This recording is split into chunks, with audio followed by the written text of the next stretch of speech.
যে এই মুহূর্তে তো আসলে একটা ফায়ার ফাইটিং জব চলতেছে, এটা আপনারা জানেন, অস্বীকার করে তো কোনো লাভ নেই।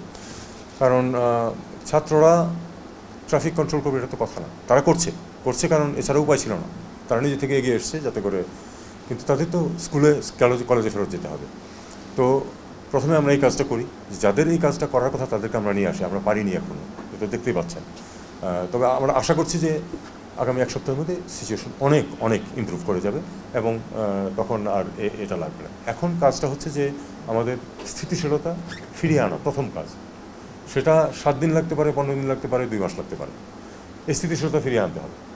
তারপরে আপনার সেই প্রথম প্রশ্নের উত্তর হয়তো তখন দেওয়া যাবে যে একটা ইতিমধ্যে শুধু আমাদের তো কাজ না, এটা আরও অনেক জায়গা আছে, রিফর্ম যেগুলি করতে হবে সেগুলি তো শুধু ফরেন মিনিস্ট্রি করবে না, বা আসলে ফরেন মিনিস্ট্রি করবে না, there are other ministry who will come into this things. কোন কোন ক্ষেত্রে সমস্যা হচ্ছে, কোন কোন অন্যায় হচ্ছে একেবারে আইনগতভাবে, সেগুলিকে দেখতে হবে এবং দেখার পরে তারা ঠিক করবেন যে সেই জিনিসগুলোকে মেরামত করতে কতদিন লাগবে।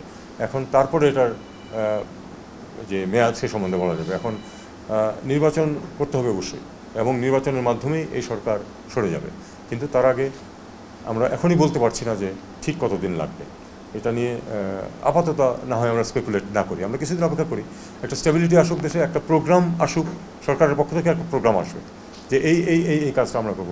আমরা দেশকে স্বর্গ বানিয়ে রেখে যেতে পারবো না, এই ধরনের উচ্চাভিলাষ কারোই নেই, কিন্তু আমরা একটা চাচ্ছি যেটা আসলে আমরা চাওয়ার চেয়ে আমি বলবো যে যারা এই বিপ্লব সাধন করেছে তাদের কিছু দাবি দেওয়া আছে, তাদের কিছু স্বপ্ন আছে, এবং তারা সেটা কিন্তু আর্টিকুলেট করেছে, খুব খারাপ করে নাই, ভালো সুন্দর করে আর্টিকুলেট করেছে, এবং তাতে কিন্তু খুব একটা কিছু অযৌক্তিক কথা তারা তেমন কিছু বলেনি।